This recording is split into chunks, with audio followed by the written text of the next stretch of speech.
Hello, my name is Diana Ning, and I'm going to show you how to log into Starfish.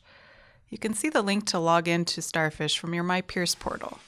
To get to your My Peers portal, from the Pierce College homepage, click My Peers at the top of the page.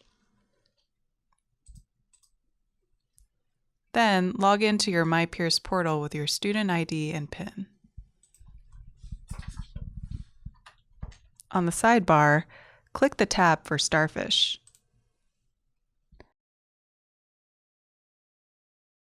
This page has an introduction to Starfish, as well as some tutorials and resources you can use to explore some of the features Starfish has to offer. Click the link at the top of the page to go to the Starfish login page. Your login credentials will be the same as your Wi-Fi and PaperCut credentials. That is, your username will be the first initial of your first name, plus your last name, plus the last 4 digits of your student ID number. Your password will be capital P, C, D, exclamation mark, and then your birthday in the format of 4-digit year, then a 2-digit month, then 2-digit day.